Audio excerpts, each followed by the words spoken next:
አሁን እኛ ግድብ አፍራሾቹ ወይም ተፈጥሯዊ ግድብ አፍራሾቹ ነው አይደል ርዕሳችን። ተፈጥሯዊ ግድብ ምንድነው? ተፈጥሯዊ ግድብ አፍራሾቹስ ምንድናቸው? እነማን ናቸው የሚለውን ነገር ነው የምናየው። ኦሪት ዘፍጥረት ላይ መጽሐፍ ቅዱስ ላይ ይቅርታ እንግዲህ ቁጥር ጥቀስ ምናምን እንዳትሉኝ ከኔ የሚበልጡ ሰዎች ስለምትኖሩ በመጽሐፍ ደረጃ ማለት ነው። ግን ኦሪት ዘፍጥረት የመጀመሪያው ምዕራፍ ላይ እግዚአብሔር ይሄን ፈጠረ ይሄን ፈጠረ ይላል አይደል? ይሄን ፈጠረ ይሄን ደግሞ ለየ፣ ይሄን ፈጠረ ይሄን ደግሞ ለየ፣ ይሄን ፈጠረ ይሄን ደግሞ አይደለ? ውሃን ፈጠረ፣ ውሃን ወደ ላይ ያነሳው፣ ወደ ላይ በሰማይ ጠፍር አስቀመጠው። የላይኛውን የኑስ ሰማይ ያለው የታችኛውን ውሃ እንደዛ አይደለ? አስተካክሉኝ እናንተ ጎበዝ ስላልሆንኩኝ። ሰውንም እንደዛው እግዚአብሔር ሰውን በመልኩ ፈጠረ ይላል። ቅድም ለይ ቀንና ጨለማ አድርጎ ቀንና ማታ ለየም ራሱ እንደሚለው ማለት ነው። መጨረሻ ላይ ወደ 27ኛው ቁጥር ላይ እግዚአብሔር ሰውን በመልኩ ፈጠረ ይላል። እግዚአብሔር ሰውን በመልኩ ፈጠረና ያንን የፈጠረውን ሰው ደግሞ አንድ ሰው ነው። ያንን ሰው ግን ከፈጠረው በኋላ ወንድና ሴት አድርጎ ፈጠራቸው ይላል። ስለዚህ ለየ ማለት ነው። ልዩነት ፈጠረ። በአንድ ሰው ላይ አንድ የፈጠረውን ነገር ልዩነት ፈጠረ። ልክ ቅድም ቀንና ብርሃን አድርጎ እንደለየው ሌላውንም እንደዛው ውሃውንም እንደለየው እንደዛ ልክ እዚህ ጋርም ሰውን ፈጠረና ወንድና ሴት አድርጎ ፈጠራቸው ይላል ደግሞ መልሶ which means ለያቸው። ልዩነት ፈጥሯል። በሰውነት ውስጥ ሁለት ልዩነት ፈጥሯል። ሁለት ነገሮች አስቀምጧል። ሰውና ሴትና ወንድ አድርጎ ግድብ ብለን ውሃና ግንቡን እንደለየን ግድብ ብለን ውሃና ግንቡን ለየን አይደል? ግድብ ብለን ጠቅላላውን እንጠራለን አልኳቸው። ስፔሲፊካሊ ስንመጣ ግን ውሃና ግንብ አሉ ሜን ካራክተሮቹ፣ ዋና ካራክተሮቹ። ሰው ብለንም እዚህ ጋር ስንመጣ ሰው ሁለት ተፈጥሮ ነው ያለው፣ ወይ ወንድ ነው ወይ ሴት ነው። ከዛ ውጭ የለንም። እንግዲህ አለ የሚሉ ሰዎች አሉ፣ ግን እኛ የምናውቀው የለንም። እግዚአብሔር ፈጠራ ይላል፣ ሰውን ፈጠራለና ሰውና ወንድና ሴት አድርጎ ፈጠራቸው ነው የሚለው። ስለዚህ ግድብ ብለን የውሃውን መከለያ ፍሰቱን የሚከለክለውን እንቅፋት የሚሆነውን ግንቡንና ውሃውን እንዳስቀመጥን ሰው ብለንም ወንድና ሴት እናስቀምጣለን። ሰውየው እንግዲህ ያስቀመጠበት ሜታፎር ነው። ለእኛ ማስረጃም በደንብ ይሆናል። ልክ ወንድና ሴት እንዳለን ሁሉ ደግሞ የወንድና የሴት የሚባልም ደግሞ አለ። የወንዱ ሚናና የሴቷ ሚና። ግድብና ውሃ ካልኩኝ የግድቡ ሚና አለ፣ የውሃው ሚና አለ። የግንቡ ማለት የግድቡ ግንቡ ሚና አለ፣ የውሃው ሚና አለ። የእነሱ ጠባይ አለ፣ የሚገለጡበት ጠባይ አለ፣ የሚይዙት ሚና አለ፣ የሚይዙት ድርሻ አለ። በምን ውስጥ? በግድብ ውስጥ። ግድብ የምንለው ዘ ሆል ኮንሴፕት ነው፣ ዘ ሆል ስትራክቸር ነው አለን። ሃይድሮኤሌክትሪክ ፓወሩንም ቫሊዩንም ምናምን ብለናል አይደል? ግድብ ብለን ጠቅላላው ነው። ስፔሲፊካሊ ስንመጣ ግን ግንቡና ደግሞ ውሃው በራሳቸው በዛ በግድብ ውስጥ የራሳቸው ሚና አላቸው። ልክ የወንድና የሴት ሚና እንደምንለው ማለት ነው። ስለዚህ ለስልጣኔም ሆነ ለብልጽግና ግድቦች አስፈላጊ እንደሆኑ የትኞቹ ግድቦች? እነዛ ቅድም የተሰሩት ግድቦች ለጀርመን ስልጣኔ በጣም ጠቅመዋታል። ከፍተኛ ሃይድሮኤሌክትሪክ ፓወር እንድታመርት ተረድተዋታል። በጣም ብዙ ግድቦች ሰርታ ማለት ነው። እንደዛውም ውስጥ ከፍተኛ ስቲል ማምረትም ችላለች በወቅቱ አይደለ? ልክ እንደዛ አስፈላጊ እንደሆኑ ለሰው ልጅም ስልጣኔ፣ ለሰው ልጅም እድገት፣ ለሰው ልጅም ብልጽግና፣ ለየትኛውም ለተፈጠረበት ለተጠራለት ዓላማም ደግሞ በወንድና በሴት መለየት ብቻ ሳይሆን በወንድና በሴት ብቻ መለየት ብቻ ሳይሆን በተለይ አሁን ደግሞ ስፔሲፊካሊ ወደ ክርስትናው ብንወስደው ለቅድስና ህይወት በሉት፣ በምድር ላይ ላለው ህይወቱ በሉት፣ ለምድራዊ ለስጋዊ ህይወቱ በሉት ብዙ ግድቦች ተዘጋጅተውለታል። ብዙ ግድቦች ተፈጥረውለታል ወይም ደግሞ ተሰርተውለታል። ከነዚህ ነገሮች አንዱ በጎና ክፉ መለየታቸው፣ ልዩነቶች መፈጠራቸው፣ በጎና ክፉ መለየታቸው፣ መልአክና ሰይጣን ተብሎ መለየቱ፣ መሬትና ባህር ተብሎ መለየቱ፣ የተፈቀደና የተከለከለ ተብሎ መለየቱ፣ ሰውና እንስሳ በራሳቸው መለየታቸው፣ ወንድና ሴት መባላቸው፣ ሰዎች ራሳቸው እናትና አባት መባላቸው፣ ቅዱስና ርኩስ መባላቸው፣ እነዚህ ነገሮች መለየታቸው ሰውን እግዚአብሔር አምላክ ለጠራለት ቅድስና ለጠራለት ህይወት ይጠቅመዋል እንጂ የሚጎዳው አልነበረም። ማለት ሰውን ለመበደል አልነበረም እነዛ ልዩነቶች የተፈጠሩት። አሁን ፌሚኒስቶቹ ጋር ስትመጡ ችግሩ አሁን ፌሚኒስት መጽሐፎችን ብታነቡ የምታገኙት ነገር ምንድን ነው? እነዚህ ልዩነቶች መጥፋት አለባቸው፣ መኖርም የለባቸውም ከናካቴው። ምክንያቱም በሰዎች መካከል ልዩነትን ፈጥረዋል ይሏቸዋል። በሰዎች መካከል እነዛ ልዩነቶች ደግሞ ሰዎችን ለመጨቆኛ ምክንያት ሆነዋል። በተለይ ይሄ ወንዳዊው አባወራዊው አባታዊው ስርዓት ሴቶችንም ህፃናትም ለመጨቆኛ ይጠቀምባቸዋል ይላሉ። ስለዚህ እነዚህ ልዩነቶች መጥፋት አለባቸው። ሊትራሊ ከመጽሐፍ ቅዱስ ውስጥ እየወሰዱ እነዚህ ልዩነቶች ያጠፏቸዋል። እነዚህ ልዩነቶች ግን ሆን ተብሎ የተደረጉ ናቸው። ሰውም ራሱ ያመጣቸው አይደለም። የቀንና ማታ ልዩነት፣ የበጎና ክፉ ልዩነት፣ የጽድቅና የኩነኔ ልዩነት፣ የብርሃንና የጨለማ ልዩነት ሰው የፈጠራቸው አይደለም። እንደዛ ነው እና እነሱ ጋር ስትመጡ ግን የፌሚኒስት ሙቭመንት አቀንቃኞቹ ጸሐፊዎቹ እንደዚህ አይነት ልዩነቶች መጥፋት አለባቸው ብለው ነው የሚያስቡት እና እንዲጠፉ ያበረታታሉ።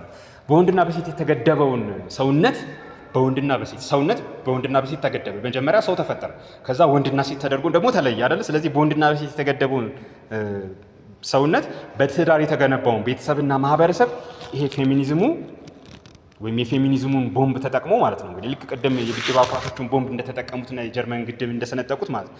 የፌሚኒዝሙን ቦምብ ተጠቀሙና ሰነጠቁት። ማንን ሰነጠቁት? ሰውነትን ሰነጠቁት፣ ትዳርን ሰነጠቁት፣ ቤተሰብና ማህበረሰብ የሚገነባበትን። ዋንስ ትዳሩ ከተሰነጠቀ ወይም ደግሞ ይሄ ሰውነት ከተሰነጠቀ አፍራሹ አካል ሌላ አካል ነው። ፌሚኒስቶችም አያፈርሱ። ማን ያፈርሰዋል ብትሉ ሴቷ ታፈርሰዋለች ራሷ። አሁን ወደዛ ነው የምንሄደው። እሱን ነው የምናየው። ቅድም ልክ በቦምቡ አማካኝነት ግንቡ እንደተሰነጠቀ በቦምቡ አማካኝነት የማይንቀሳቀሰው ፊክስድ የሆነው መቼም በወቅት የማይለዋወጠው አቋሙ ጽኑ የሆነው ጠንካራው ግንብ በቦምቡ አማካኝነት እንደተሰነጠቀና ያፈረሰው ግን ማን ነው? ውሃው። በግንቡ አማካኝነት ተገድቦ የነበረ ሰላሙን አግኝቶ የነበረው ውሃው ነፃነትን አገኘው ብሎ እንዳፈረሰው ከዛ በኋላ እየጋለበ ሄዱ። ቅድም እንዳልኳቸው ሞጆ ድረስ ሄዶ ጥፋት እንዳጠፋ ማለት ነው። ስለዚህ በሴት አቆርቋዦቹ በፌሚኒዝሙ ቦምብነት በእነሱ ቦምብነት የተሰነጠቀው ትዳር የተሰነጠቀው ቤተሰብ በራሷ በሴቷ ነፃነት ይሰጥሻል በተባለችው ሴቷ አማካኝነት ደግሞ ይፈርሳል። ይሄ እንዲፈርስ ነው እነሱ ነው የሚያበረታቱትና እነዚህ እንግዲህ ፌሚኒስቶች እኔ ሴት አቆርቋዦች ነው የምላቸው ምንም ሴትን የሚያበለጽጉበት ነገር ስለሌለ ለቃሉ ቃሉ እንዲያምር ስላልፈለኩኝ እንዲያስጠላ ስለፈለኩኝ ነው እንደዛ ማድረገው ሆን ብዬ ሴት አቆርቋዦች የምላቸው ማለት ነው። ልክ እንደ አባታቸው ካርል ማርክስ እንደዛ ነው ያሰበው። ለተጨቆኑት በተለይም ደግሞ በወንዶች ለተጨቆኑት ለሴቶች ለህፃናት እቆማለሁ ብሎ ነው የሚያስቡና ያ የኮሚኒስት ማኒፌስቶ ላይ ወደ 600 ምናምንኛው ገጽ ላይ ታገኙታላችሁ። ዘ አቦሊሽን ኦፍ ዘ ፋሚሊ የሚለው ውስጥ ታገኙታላችሁ። ሴቷ ከቤቷ መውጣት አለባት። የባለፈውም መድረካችን የካቲት ላይም አውርቼዋለሁ። ይሄንን ሴቷ ከቤቷ መውጣት አለባት። ምንም ምክንያት የላትም ቤት ውስጥ ቁጭ ብላ ባሏን የምታገለግልበት። ይሄ የወንዱ አባታዊ ስርዓት ፓትሪያርካል ሲስተም የፈጠረው ሴቶችንና ህጻናትን መጨቆኛ ሜቶዶሎጂ ነው፣ መንገድ ነው። ስለዚህ ሴቷ ስራ ትወጣለች፣ እኛ ስራ እንሰጣታለን እና ልጇን ማን ያሳድጋል? ልጇንም መንግስት ያሳድግላታል። ዴኬር እናቋቁማል። ዴኬር በነገራችን ላይ ባለፈው ነገራቸዋለሁ አሁን የመጣ አዲስ ፋሽን አይደለም። አንዳንድ ሰዎች እንደው ፓተንት ይፈልጉበታል። ዴኬርን ካርል ማርክስ የፈጠሩት ነገር ነው። ሶሻሊዝም የፈጠረው ነገር ነው። ዴኬር ለምንድን ነው ያስፈልገው? ልጆችን ከእናትና ከአባታቸው ስር ነጥቆ ለማውጣት ነው። ያው ወደን አይደለም ተገደን ዴኬር እናሳድጋለን እንላለን። ልጆቻችን ግን አስቡት፣ ይሄንን ልጆቻችንን ከኛ መሀል ከመዳፋችን እያወጡብን ነው ዴኬር ስንሰጣቸው። እናንተ ማሳደግ ሲገባችሁ፣ አንተ ማሳደግ ሲገባ፣ ሚስት ማሳደግ ሲገባት ልጆችን ማለት ነው ሳሙኤል ትልካቸዋል። which means ያንተን ሌጋሲ፣ ያንተን ሃይማኖት፣ ያንተን ስርዓት፣ ያንተን ወግ፣ ያንተን ትውፊት አይዙ እዛ ቦታ ሄደው ሌላ ነገር ይማራሉ።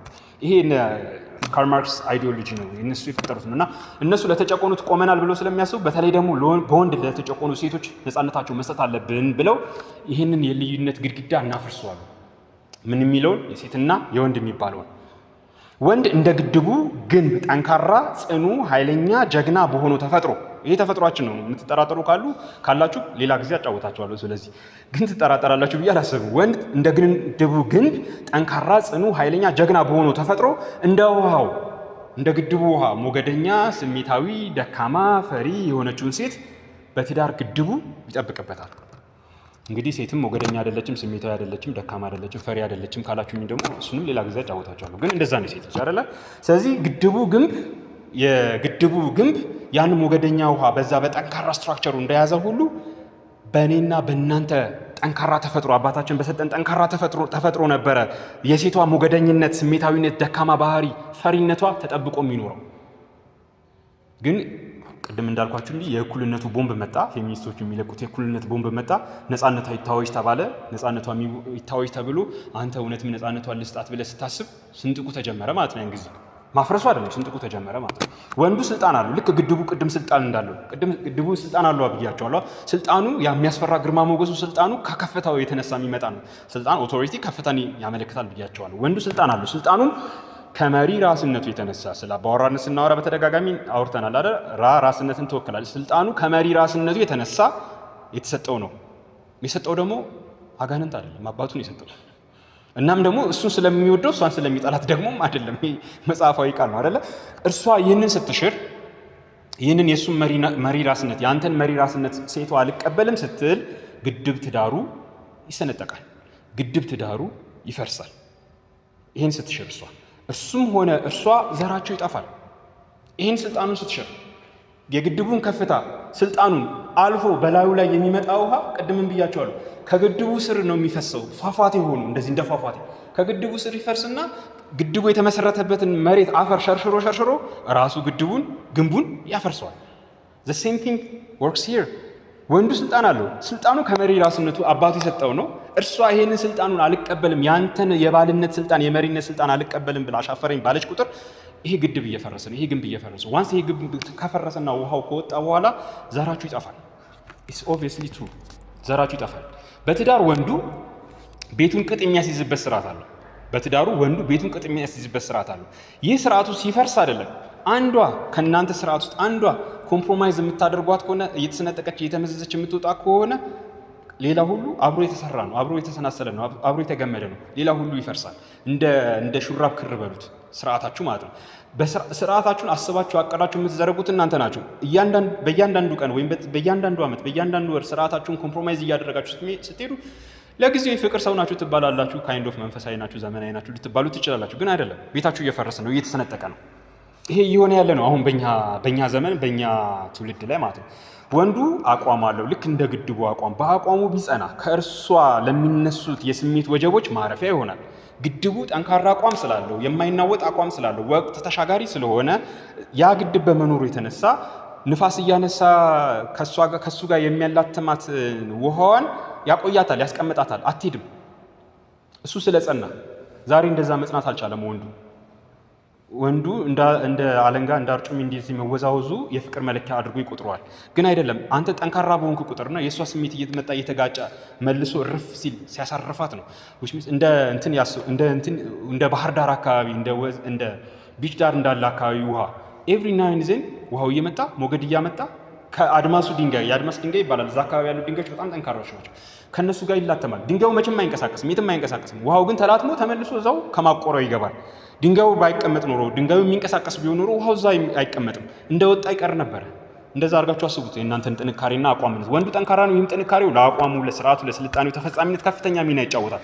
ሴቷ ስሜታዊ ነች። እርሱም በተለያዩ ምክንያቶች በቅጽበት ይለዋወጣል። ስሜቷ ጠዋት ላይ ከሰዓት ላይ የተለያየ ስሜት አላት ሴት ልጅ። ይህንን መረዳት አለባችሁ፣ ማወቅ አለባችሁ፣ ግዴታችሁ ነው። ጠዋት አማረኝ ያለችው ነገር ከሰዓት ሊያስጠላት ይችላል። ጠዋት አስጠላኝ ያለችው ነገር ከሰዓት ሊያምራት ይችላል። ይሄን መረዳት አለበት። እሱ ግን በአቋሙ ጽኑ መሆን መቻል አለበት። ሴቲቱ በስሜት ሞገድ ስትናጥ በአቋሙ የሚጸናው ጠንካራ ወንድ እረፍቷ ነው። እሷ በስሜት ሞገድ ስትናወጥ ምስኪኑ ወንድ አብሯት ይናወጣል። ስለ ምስኪን እንግዲህ ከዚህ በፊት ተነካክተነዋል። ምስኪኑ ከእሷ ጋር አብሮ ይናወጣል። ስታለቅስ ያለቅሳል፣ ስትከፋ ይከፋል፣ ስትደሰት ይደሰታል። የእሷ ደስታ ደስታው ነው፣ የእሷ ለቅሶ ለቅሶ ነው፣ የእሷ ረሃብ ረሃቡ ነው፣ የእሷ ምጥ ምጡ ነው። ምስኪኑ እንደዛ ነው። ይሄ እንደ ፍቅር መገለጫ አይደለም እና which is completely wrong። አትወደውም፣ አጠላውም፣ ግን ትክክል አይደለም። እሱ መጽናት አለበት። you have to feel indifferent። ለእሷ ጸባዮች ምንም ግዴለሽ መሆን አለባቸው። ጠልታችኋት አይደለም። ዘሞር እሷ በተለዋወጠች ቁጥር እናንተ የምትለዋወጣት ከሆነ እሷን ነው የምትሆኑባት፣ እሷን ነው የምትመስሏት፣ የእሷ ምንትያ ነው የምትሆኑባት እና ግራ ይገባታል። ምናልባትም እናንተን መልሳ ማጽናት ትጀምር ይሆናል which is completely wrong። ስለዚህ እናንተ ምንጊዜም ጠንካራ መሆን አለባችሁ፣ ስትሮንግ መሆን አለባችሁ። ስሜት አይሰማችሁም አይደለም፣ ግን እሷ ፊት መታየት የለበትም። እሷ ፊት ስትመጡ ሁልጊዜ ስትሮንግ መሆን አለበት። ግድቡ እንደዛ ነው ያደረገው። ለዘመናት ውሃን አቁሮ የቆዩት ግድቦች ለዘመናት ውሃው ሲለዋወጥ ጠባዩ ሲቀያየር እነሱ አልተቀያየሩ። ግድቦቹ ቢቀያየሩ ኑሮ ውሃው እዛ አይቀመጥም ነበር። ሶዛ ደግሞ ሲቪላይዜሽናችንም አይቀጥልም ነበር፣ ስልጣኔያችንም አይቀጥልም ነበር። ገባችሁ አይደል ማለት ይፈልግ። ስለዚህ እግዚአብሔር አምላክም ይህንን ስርዓት ነበር የሰራው። ሰውን ፈጠረና ወንድና ሴት አድርጎ ከፈጠራቸው በኋላ ወንዱን ለእሷ ስሜት መገደቢያ መጠበቂያ አድርጎት ነው የሰራው። ፌሚኒስቶቹ ሲመጡ፣ ግድብ አፍራሽ ቦምቦቹ ሲመጡ ግን ይህንን ሰነጠቁት። ስለዚህ አንተ ዘመናዊ የሆንክ ይመስልሃል ወይም መንፈሳዊ የሆንክ ይመስልሃል። ይህን ኮምፕሮማይዝ ልታረግ ታስባለህ። እግዚአብሔር አምላክ የፈጠረው ልዩነት ያንተን ግድብነት የእሷን ሞገድነት ኮምፕሮማይዝ ልታረግ ትሞክራለህ። ግድብነትን ትተውና እንደ እሷ ሞገደኛ ለመሆን ትሞክራለህ። ሶዛት የፍቅር ሰው ለመባል ማለት which is completely wrong ማለት ነው። ከትዳራቸው ቤተሰብ፣ ማህበረሰብ፣ ትውልድ ይታነጻል፣ ሀገር ይገነባል። እንደዚህ እነሱ በትዳር ተገድበው በትዳር ውስጥ በወንድና በሴት ሚና በአባትና በእናት ሚና ተገድበው ያሉት ባልና ሚስቶች ማለት ነው። በእነሱ ትዳር ሚናቸውን ለይተው እስከኖሩ ድረስ አንድነታቸው ያይላል፣ ውህደታቸው ይሰምራል። ከዚህም ትዳር፣ ቤተሰብ፣ ማህበረሰብ፣ ትውልድ፣ ሀገር መሰረታል፣ ይታነጻል።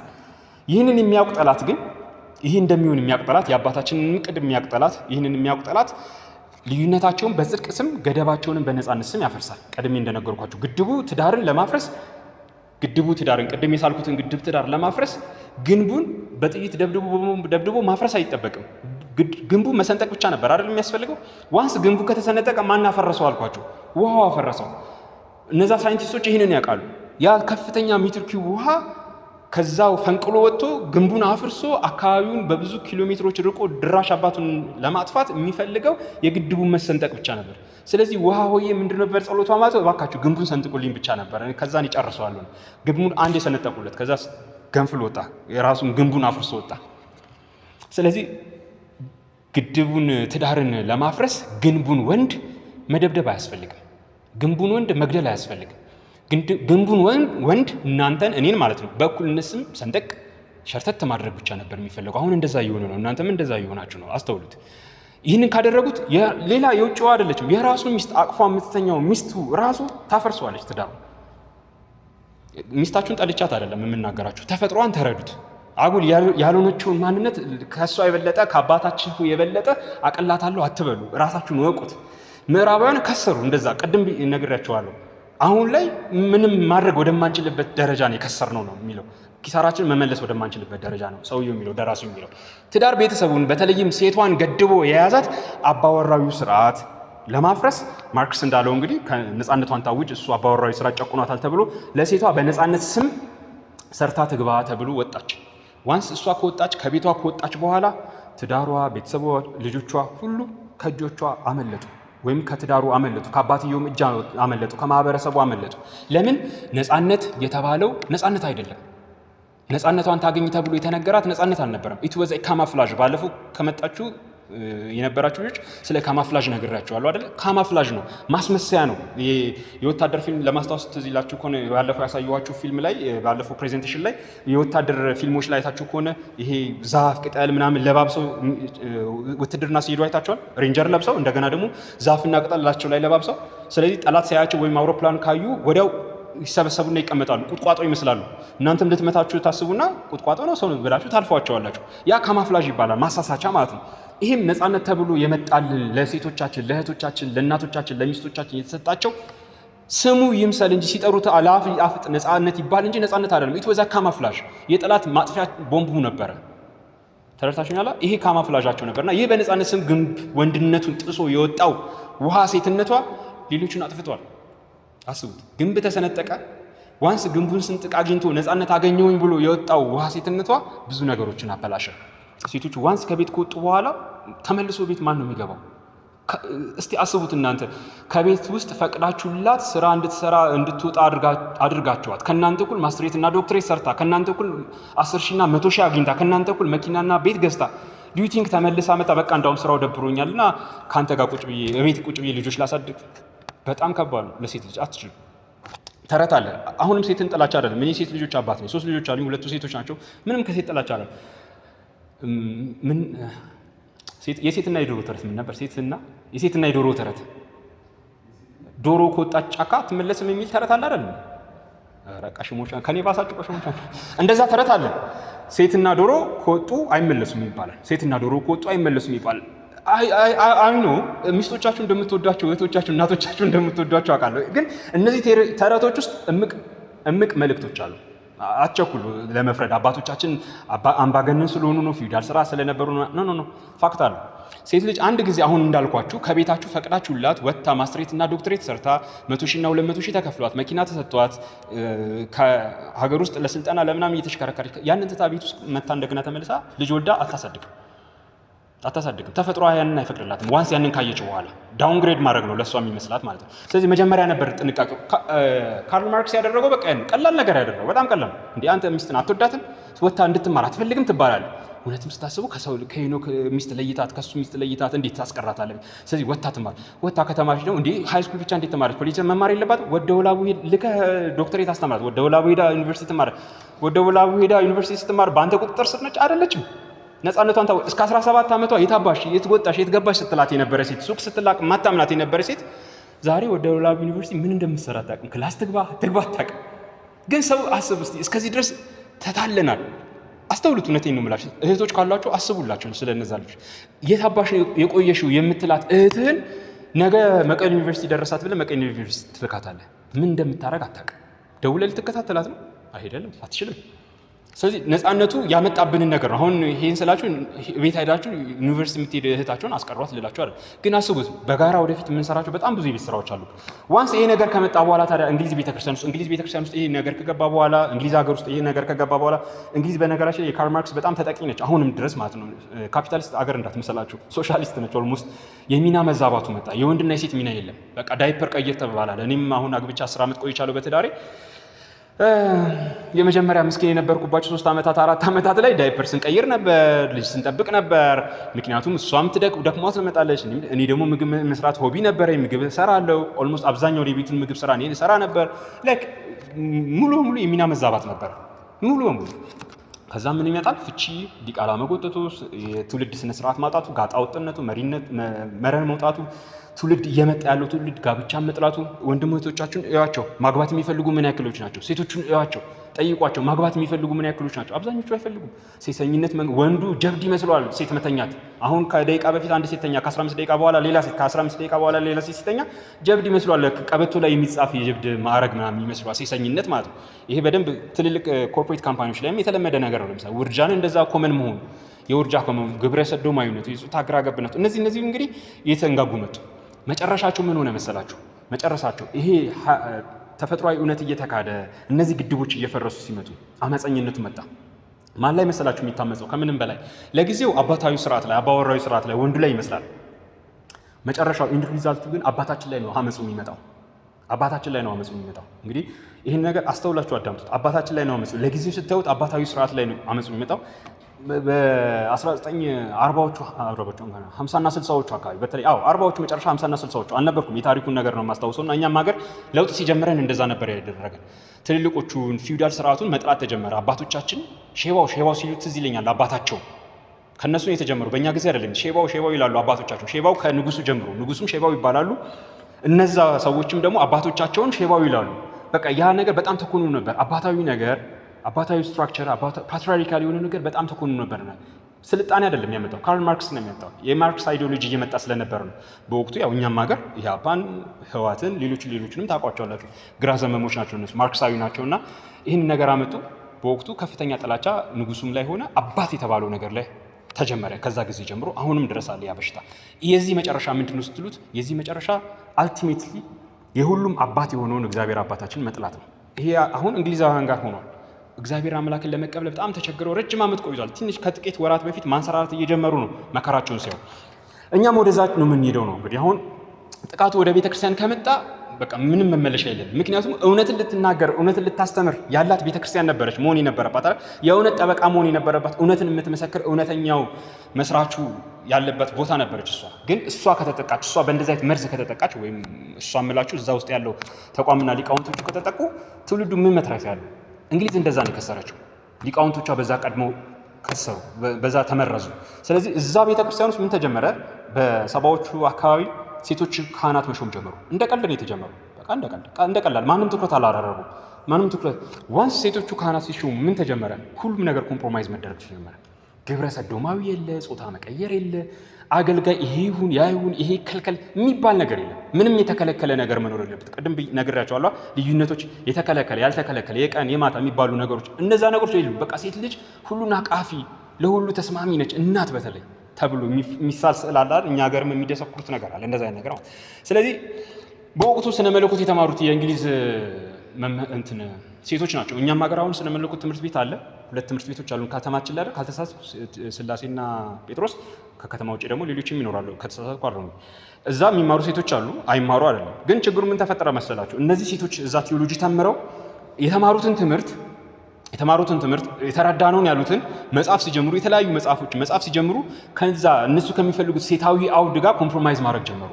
እኛ ሀገር ያሉት የሴት ጸሐፊዎች እንደዛ አድርገው ይጻፉ አይጻፉ አላውቅም፣ አላነበብኩም።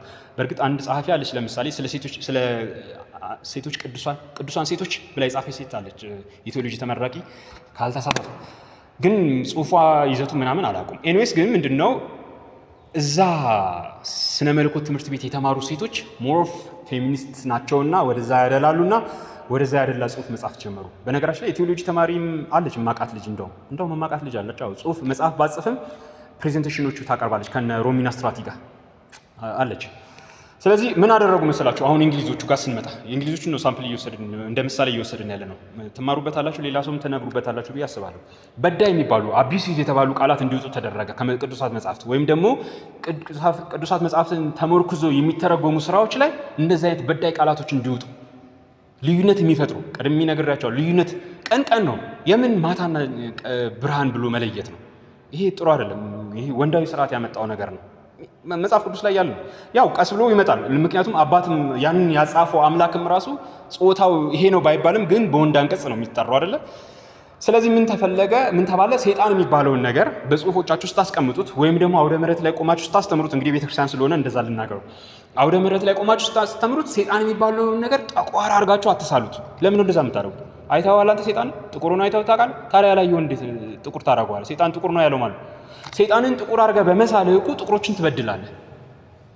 ወዴት እንደሚመጡ ጥቁሮችን ትበድላለህ። ስለዚህ አሁን ጥቁሮች ያሉበት አካባቢ ጥቁር መልካቸው ጥቁር የሆነ እናንተስ ፈካ ያላችሁ ናቸው፣ ግን ከኔ ቢማዘ ጥቁር ሰዎች ያሉበት አካባቢ ስለ ሰይጣን ጥቁርነት እያወራ ስታስረዳ ወይም ሰይጣንን ጥቁር አድርገህ ስትስለው እዛ አካባቢ እንዳለው ጥቁር አድርገህ ስትስለው እነዛን ጥቁር ሰዎች ትበድላቸዋለህ። የእነሱን ወገን ከየት ታደርገዋለህ? ከእግዚአብሔር እንዳታደርገው፣ ከመላእክት ወገን እንዳታደርገው መላእክቶችን ብርሃናዊ አድርገሃቸዋል። ሰይጣንን ደግሞ ጨለማ አስለብሰዋል። እነዚህ ሰዎች ደግሞ ስታያቸውም ጨለማ ይመስላሉ። ስለዚህ እንደዚህ መሆን የለበትም። ይህንን በዳይ ስርዓቱ ወንዳዊ ስርዓት፣ አባታዊ ስርዓት፣ ፓትሪያርካል ሲስተም የፈጠረው ነው። ይቀጥላል። የእግዚአብሔር ቀኙ ለምሳሌ በመጽሐፍ ቅዱስ ወይም ደግሞ በቤተክርስቲያን ትርጓሜዎች የእግዚአብሔር ቀኙ ይባላል። መድኃኒታችን ኢየሱስ ክርስቶስ የእግዚአብሔር ቀኙ ይባላል አይደል? ከተሳሳትኩ አርሙ። እንደዛ ለምን ትላለህ? የእግዚአብሔር ቀኙ ኃይልን አደረገች ወይም ደግሞ በቀኝ አትብላ ለምሳሌ እንላለን እና በልማድ ምክንያቱም ቀኝ እንደ በጎ ነገር መለያ፣ ግራ ደግሞ የክፉ ነገር፣ ግን ያን ያክል ሆኖ አይደለም የመጣ ነው በዚህ መልክ አይደለ? ስለዚህ አሁን የእግዚአብሔር ቀኝ ስትል ግራኞችን ትበድላለህ። እሱ አሁን ግራኝ ቢሆን ቀኝ ነገር የጥሩ ነገር መገለጫ ነው ብለህ እያስተማርክ እሱ ግን ግራኝ ነው። ስለዚህ የመጥፎ ነገር መገለጫ ሊሆን ነው ማለት ነው። ይህንን እንግዲህ የሥነ መለኮት ተማሪዎቹ ናቸው፣ ሴቶቹ ናቸው የሚያመጡት እንደዚህ አይነቱን ነገር ማለት ነው። ይቀጥላል። መጽሐፍ ቅዱስ ውስጥ ባሪያ የተባለ ባሪያው እንደዚህ ሆኖ ባሪያው እንደዚህ የእንትና ባሪያዎች እንትና ባሮች ይላል አይደል? መጽሐፍ ቅዱስ ላይ ባሮችን መባል የለባቸው። ለምን እንደዛ ሰው ባሪያ ትላላችሁ? አቢሲቭ ነው። እውር መጽሐፉ ላይ እውር የነበረውን ሰውዬ፣ ሽባ የነበረውን ሰውዬ፣ ለምጣም የነበረውን ሰውዬ ለምን እንደዚህ ትላላችሁ? ይሄ እኮ በጣም ሰውን ይከፋፍላል። ስለዚህ ቴዎሎጂ ገብተው ሲማሩ ወደዚህ መጡ ማለት ነው። ከዛ ቴዎሎጂ ገብተህ አንተ ራስህ ተምረህ መጽሐፍ ልጻፍ ካልክ እንደዚህ አይነት ነገር ምጽፍ ከሆነ ሪጀክት ልትደረግ ነው ትደረጋለህ። ወይም ደግሞ በጣም ያወግዘዋል። ከፋፋይ ጽሑፍ ነው የጻፍከው ትባላለህ። ምክንያቱም በመጽሐፍ ውስጥ የእግዚአብሔር ቀኝ ትላለህ። ግራኝ ሰዎች እኮ አሉ። እነሱ የእግዚአብሔር ልጆች አይደሉም እንዴ? ለምጣም ትላለህ። ለምጣም እንዴት ትላለህ? ሰው እውር ትላለህ። እንዴት እውር ትላለህ? መጽሐፍ ቅዱስ ራሱ መታደስ ያለበት ሳይሆን አይቀርም። ምክንያቱም ወንዶች ናቸው የጻፉት። ወደዛ ነው እየመጡ ያሉት። ገብቷል? ከዛ ቅዱሳን መጽሐፍት በወንዶች ስለመጻፉ ማስረጃ ያቀርቡና የተጻፉት በወንዶች ነው አይደለ? እነሱን የሚመስል ነገር ነው ያስገቡት ይሏቸዋል። ለምሳሌ ንጉስ፣ መጽሐፍ ውስጥ ንጉስ በተደጋጋሚ ስለ ንጉስ ይወራ፣ ስለ ንግስት አይወራ። ንጉሳዊ ስርዓት ይባላል፣ አባታችን ይባላል፣ ጸሎት አባታችን በሉ ይላል አይደለ? አባታችሁ ብላችሁ ጥሩኝ ይላል። ይሄ ራሱ ወንዶች ስለጻፉት ነው እንደዛ ለነሱ በሚመስል በሚመች መልክ ያስቀመጡት። መንግስት ትምጣ እንደሚለው ማለት ነው። ትዳር፣ ጌታ፣ ሎሌ፣ እነዚህ ነገሮች በቃ ወንዶቹ ለራሳቸው እንዲመቻቸው የጻፉት ነገር ነው። ስለዚህ እነዚህ ነገሮች መቀየር አለ። ንጉስ የሚባለው ገዢ ቢሆን ወይም ደግሞ ኃያል በቃ ዝም ብሎ ሴትንም ወንድንም የማይጠራ ገብታችኋል። ጌታም የሚባለው ሴትንም ወንድንም የማይጠራ ሌላ ቃል ቢመረጥለት እንደዚህ እያደረጉ አለ። መጽሐፎቹ ከፈለጋችሁ ሶፍት ኮፒዎች እንደዚህ አድርገው ጽሑፍ ይጽፋሉ ማለት ነው። እነሱ ይሄ ቀላል ስራ እንዳይመስላችሁ በ1970ዎች ውስጥ ተጀመረ። አሁን ለምሳሌ ቅድስት ሥላሴ ዩኒቨርሲቲ የቴዎሎጂ ትምህርት ቤቱ የቴዎሎጂ የፕሮቴስታንቶችን ውሰዱት፣ የኤስጂ የሚባለውን ውሰዱት። ሴቶች አድሚሽን ቢጠይቁ አይከለከሉም። መግባት ቢፈልጉ አይደለ? መግባት ቢፈልጉ አይከለከሉም። አሁንም ተማሪዎች አሉ እኮ። ግን ዋንስ እንደዚህ አይነት ነገር እየተፋፋመ ሲመጣ ጭራሽ በቃ እነሱ ተክተልትለው መግባት ጀመሩ። እንደዚህ አይነት ጽሁፎች እየተበረታቱ ሲመጡ ማህበረ ቅዱሳን ያዘጋጀው የባለፈው የሮሚና ስትራቲን ጉዳይ በጻፍኩበት ጽሁፍ በሰሞኑን ማለት ነው ተከታተላችሁ ከሆነ ፌስቡክ ላይ ወይም ደግሞ ጠባባ ደጀ ከአብርሃም ጋር ስንወያይበት በዩቲዩብ አስተውላችሁ ከሆነ የማህበረ ቅዱሳን ውይይት ላይ ሊትራሊ የፌሚኒስት ውይይት ነበር የነበረው። ሊትራሊ ሮሚና ስትራቲ የመጣችው የፌሚኒስቶችን አይዲዮሎጂ ልታቀርብ ነበር። ሊትራሊ የፌሚኒስቶቹ ውይይት ነበረ። ቀሲስ ሙሉጌታም ያቀረበው ቀሲስ ሙሉጌታ ነው ካልተሳሳትኩኝ ሰብሳቢ የነበረው አሁን አይደለም ያቀረበው ፕሬዘንቴሽንም የፌሚኒስት ጉዳይ ነው። ሴቶች በዚህ መልክ ተጨቁነዋል ብሎ ብዙ ተረቶች ሲያወራ ቆየ። ከዛ ሰላም የምትባል አለች። አሁንም ላታቋት ትችላላችሁ። እኔም እዛ ላይ ነው ያወቅኳት። እሷ ደግሞ ሙሉ በሙሉ ፌሚኒስት የሆነ ነገር አቀረበች። እሷም የቴዎሎጂ ተማሪ ነበረች ነች ካልተሳሳትኩኝ። ስለዚህ እነዚህ ነገሮች እየተስፋፉ ይመጣሉ ማለት ነው። መጽሐፎች ብዙ ይጻፋሉ፣ ዩቲዩቦች ብዙ ይሰራሉ፣ የሚያበረታተው አካላት አሉ ሆን ተብሎ ማለት ነው። ይሄ ነገር እንግሊዝ ቤተክርስቲያን ውስጥ በ1970 እና 80ዎቹ በተለይ በጣም ተፋፋመ። 90ዎቹ ላይ ፒክ ደረጃ ላይ ደረሰ። ፒክ ደረጃ። ስለ ስርዓተ ጾታ የማይጽፍ ሴት ቴዎሎጂ ተማሪ የለም። ጀንደር አይዲዮሎጂ ተብሎ ማለት ነው። ቤተክርስቲያን ውስጥ የሴት ሚና ምንድነው ብላ የማትጽፍ ቴዎሎጂ የተማረች ሴት የለችም። ያው ቴዎሎጂ ተምረው እነሱ ያስተምራሉ። እነሱ አገርኛ ጋር የለም። ያው ወደፊት ሊመጣ ይችላል። ያስተምራሉ አይደለ? ያልጻፈች ሴት የለችም። በጣም ብዙዎቹ ጻፉ። ቤተክርስቲያን ውስጥ ያለው የሴት ሚና ምንድነው? ሴት ልጅ ሚናዋ እስከምን ድረስ ነው? ቤተክርስቲያን እቤት የሚለው ማለት ይሄ ግንቡን መሰንጠቅ ጀመረ ማለት ነው። እነዚህ ልዩነቶች እንግዲህ ሲጠፉ የእንግሊዝ ቤተክርስቲያን ምን ሆነች መሰላችሁ? ይህንን ሀሳብ የሚደግፉ ሰዎችን ወንዶቹ ሊቃውንት ራሳቸው ይህንን ሀሳብ መደገፍ ጀመሩ። ምክንያቱም ሆዳቸው፣ ገንዘባቸው በዚህ ተያያዘ ነበር፣ ከዚህ ጋር የተያያዘ ነበር። ይህን ኖ ካሉ ከዚህ ሊያጡ ነው፣ ከዚህ እንጀራቸው ሊወገዱ ነው። እንግዲህ ምን ያክሎቹ እንጀራችንን ይጥፋ ብለው መስዋዕትነት ይከፍላሉ አላውቅም። እኛም ሀገር ገና እያየ ነው። ምንም እንደዛ መስዋዕትነት የሚከፍል ሰው አላየንም። እንግዲህ እናያለን ብዬ አስባለሁ። እኔ አይን ላይ ይችላል። ግን ምን ሆነ መሰላችሁ? ቤተክርስቲያኖቹ የሆድ አደሮች፣ የግብረ ሰዶማውያን፣ የጾታ ቀያሪዎች መናኸሪያ ሆነ፣ የግራ ገቦች መናኸሪያ ሆነ። አሁን የእንግሊዝ ቤተክርስቲያን በአመራር ደረጃ በጣም ብዙ ሌዝቢያን ጳጳሳት አሉ፣ ሴቶች ማለት ነው። ሴቶች ጳጳሳት አሉ፣ ጾታ የቀየሩ አሉ፣ ካህናቶች አሉ። ወንድ ሆኖ ወደ ሴት የቀየረ ወሸላውን በጥሶ ሴት ነኝ ብሎ የሚሰራ ወይም ደግሞ ሴትም ወንድም አትበለኝ የሚል አለ። የነሱ ዲኖሚኔሽን ውስጥ የነሱ ክፍልፋዮች ውስጥም ደግሞ እንደዚሁ ጸሎታቸውን የቀየሩ አሉ። አባታችን ሆይ ብሎ የሚባል ጸሎት የተዉ አሉ። አባታችን ሆይ በሰማይ የምትኖር አይሉ። በሰማይ የምትኖር አምላካችን ሆይ በጾታ የማትወሰነው አይነት ጸሎት ነው የሚጸሉት። አትቀልዱ። ነገ እኛ ሀገር መምጣቱ አይቀርም። ይሄ ነገር በጣም በፍጥነት ነው የሚመጣው። ትውልዱ ቤተክርስቲያኗ መሸሽ ጀመረ። እውነት ሳይነገር ስትቀር። በነገራችን ላይ ስለ ወንድነት ወደፊት ሌላ ጊዜ ሌላ መድረክ ስናዘጋጅ እነግራቸዋለሁ። እኛ ቤተክርስቲያን ላይ አሁንም ካለ ኦርቶዶክስ ቤተክርስቲያን ላይ ነው እኛ የምናገረው ካለ ችግር አንዱ ወንዱን የሚይዝ ስራ አይሰራም። በቤተክርስቲያን ደረጃ ጭራሽ ሴት የሚመስል ስራ ነው መድረክ የሚሰሩት፣ ፕሮግራማቸው፣ መዝሙሩ፣ ዋሬቨር። ይሄ ነገር ወንዱን ያደርቀዋል። እመኑ። አልሰማ ብለዋል። በተለያየ ጊዜ ነግሬያቸዋለሁ፣ በደብዳቤም ጭምር ማለት ነው። ወንዱን ያደርቀዋል። ዩኖታት አንተ ኃጢአተኛ ነህ፣ ሴሰኛ ነህ፣ ሴት ስታሳድድ ነው የምትኖረው፣ ውሸታም ነህ፣ ቀላባጅ ነህ፣ አስመሳይ ነህ። ቤተክርስቲያን ስትሄድ ታውቃለህ፣ እውነት ነው የምትፈልገው። ውሸታም እኮ ነው የወጣሉ፣ ሞላጫ ውሸታም ነው። ቤተክርስቲያን ስትሄድ ግን የሚዋሽ ሰው ስታይ እንዲህ በውሸት እኮ ነው ይበልጣሉ ብለህ ትቀራለህ። መዋሸት አትፈልግም። ቤተክርስቲያን ስትገባ ሰባኪ ወንጌሉ ካባ ላንቃ ለብሶ እንዲደልላት አትፈልግም። አንተ ትብስበታለህ በዛ በመደለሉ ስንቱን በምላስህ ስትገዘግዙ ለኮ ገንዘብ የምትሰበስብ ሰው ነህ። ስለዚህ ቤተክርስቲያን ስትመጣ ምንም እንኳን ኃጢአተኛ ብትሆን እስከ አፍ እስከ ገደብህ ኃጢአት ቢሞላብህ ቤተክርስቲያን ስትደርስ ግን እውነትን መስማት ትፈልጋለህ። ቤተክርስቲያን ግን ደላይ ስትሆንብህ ትቀራለህ። አሁን እንደዛ ነው ሊሆን ያለው። ቤተክርስቲያን አካባቢ ደላይ ፕሮግራሞች ናቸው የሚያዘጋጁት ትውልዱን አታሎ መያዝ በሚል ማለት ነው። ስለዚህ ትውልዱ ራቃት። ይሄ ፋክት ነው፣ ያጠኑት ነው። ሴቶችን ወደ አመራር በመምጣት ሴቶችን ወደ ሰባኪነት ወደ ጳጳስነት በማምጣታቸው ትውልዱ ጠፋ። ይህንን በጥናት ያረጋግጡ ነው። ሴትና ወንዱ ልጆቻቸው መተማመን አጡ እርስ በርሳቸው። ምክንያቱም እኩልነቱ አሁን እንዳልኳችሁ ኦልሬዲ ተሰንጥቋል። ልዩነቱ መጋባትን ጠሉ። ከመጋባት ይልቅ መዳራትን መረጡ። ወሲብ ሬዲሊ አቬሌብል ነው። የትም ታገኘዋለህ። ወሲብን ሽንት ቤትም ታገኘዋለህ፣ ቢሮ ውስጥ ታገኘዋለህ፣ ትምህርት ቤት ታገኘዋለህ። ላይክ ረከሰ። ያ በንጽህና የተያዘ የነበረው በትዳር ተወስኖ የነበረው ማለት ነው። ስለዚህ ይሄ ከሆነ መጋባትን ጠሉ። መጋባትን ከጠሉ ልጅ መውለድም አይችሉም። አሁን እንግሊዛውያን ራሳቸው መተካት ከሚችሉበት ሬት በታች እየሆኑ ነው። ጣሊያን ኦልሬዲ ቀን ተቆጥሮላታል። በስንት ዓመታት ውስጥ ትጠፋለች ሙሉ በሙሉ። የጣሊያን ዘር ላይኖር ይችላል ጣሊያን ውስጥ። ራሳቸው መተካት አይችሉም፣ ልጅ አይወልዱም። እንግሊዛውያንም ወደዛ እየሄዱ ነው። ራሳቸው መተካት እያቃታቸው ነው። እኛ ጋር እንደዛ እየሆነ አይደለም። ለምሳሌ እኔ በማውቀው በኦርቶዶክሳውያኑ ተጋብቶ ልጅ የሚወልደው ምን ያክሉ ሰው ነው? ድሃ ስለሆነ አቅም ስለሌለ አትበሉ። እኔ በጣም ብዙ ሚሊዮነሮችን አውቃለሁ። ልጅ ከመውለድ ይልቅ መኪና የሚወልዱ ሰዎችን አውቃለሁ። በቤታቸው 2 መኪና አለ፣ 2 ልጅ አለ። በአመቱ 1 መኪና ታያላችሁ። ልጅ ግን አይጨመርም። ይሄ ኮመን ነው። ለምን?